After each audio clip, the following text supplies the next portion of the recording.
আসসালামু আলাইকুম বন্ধুরা, সবাইকে স্বাগত জানাই আমার ইউটিউব চ্যানেলে। আজকে আমি আপনাদেরকে দেখাবো কিভাবে আইচার 485 মডেলের ট্র্যাক্টরের ডিজেল ফিল্টার, অয়েল ফিল্টার এবং অন্যান্য গুরুত্বপূর্ণ পার্টস সার্ভিস ও পরিবর্তন করতে হয়। যারা ট্র্যাক্টর ব্যবহার করেন তাদের জন্য এই ভিডিওটি খুবই গুরুত্বপূর্ণ হতে চলেছে।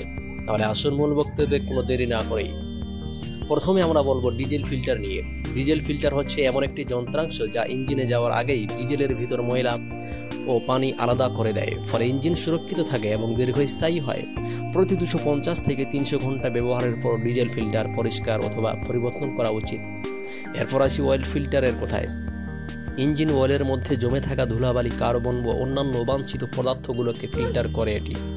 অয়েল ফিল্টার পরিষ্কার না করলে ইঞ্জিনে ঘষা মাজা বেড়ে যায় এবং পারফরমেন্স কমে যায়। তাই প্রতি সার্ভিসের সময় অয়েল ফিল্টার পরিবর্তন করা অত্যন্ত জরুরি।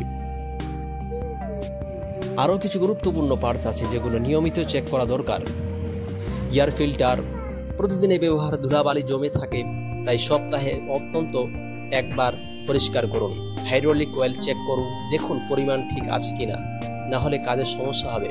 গিয়ারবক্স অয়েল প্রতি 500 ঘন্টায় পরিবর্তন করুন। তাই বন্ধুরা, আইচার 485 ট্র্যাক্টর ভালো পারফরমেন্স নিতে হলে তার নিয়মিত রক্ষণাবেক্ষণ অত্যন্ত জরুরি। Diesel filter, oil filter, air filter সবগুলোই একটি নির্দিষ্ট সময় অন্তর পরিষ্কার বা পরিবর্তন করতে হবে। আপনি যদি ট্র্যাক্টরের যত্ন নেন তাহলে ট্র্যাক্টর আপনাকে দীর্ঘদিন সেবা দেবে। ভিডিওটি ভালো লাগলে অবশ্যই লাইক দিন, কমেন্ট করুন এবং আপনার ট্র্যাক্টরের ব্যবহার অভিজ্ঞতা শেয়ার করুন।